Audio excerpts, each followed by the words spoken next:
uthi uThixo utyile na Adam kulamthi. There's a progression of sin here.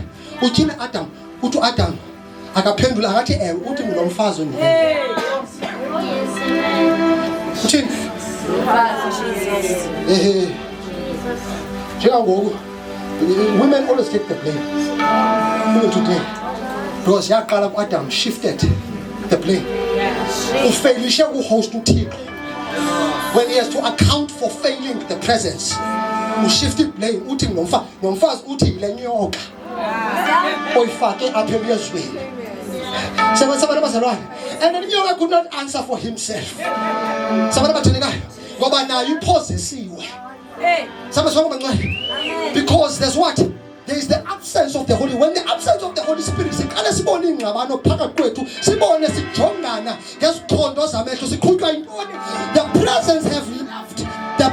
Sishiwa bubukhona bakhe ngoba kunezinto ezingakwazi ukwenzeka phakathi kwethu kaye khona uThixo. Uverse 22 uthi ka nazi iziqhamo sikamoya luthando luxolo. How come then in the presence of the Holy Spirit, in the presence of God, we find ourselves looking at each other? It is because we have failed the system of hosting the presence of God.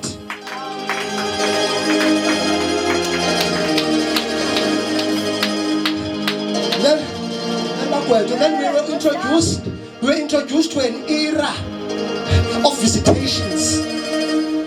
And then uThixo uqale wahlala nomuntu ngoba usi-introduce kwi-era ye-visitations. Ithi iBhayibhile uYezekile uthi ndabona isandla sikaYehova ngoba abaphili nomoya kaThixo. Ngoba uThixo ufuneka amane visita aphinda ahambe aphinda visite ngoba umuntu akakho kwi-state sokuhosta uThixo. The only qualification we had was only the qualification of visitation. But nalapho angafika hlale phakathi kwethu. Kodwa uthi uVipa city and the hand of the Lord was upon me. And the Spirit of the Lord took me.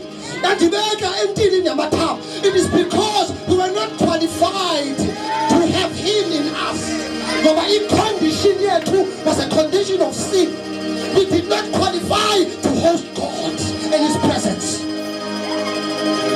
Kaba sinomhosta kwesi state besizavele sife.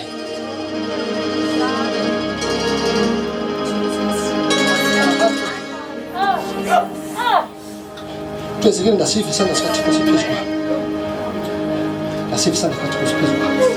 Abanye bafumana inyweba athi uIsaya ngathi ufa unkokamkuziya ndayibona inkosi ihlele etloleni yayo. Sabana bathenekayo uthi nazi ikerubim nazi iserafima zibhizi nenkobo yazo. Uthi kwavuka into ethi oh mna ndoda enomlomo ongalunganga.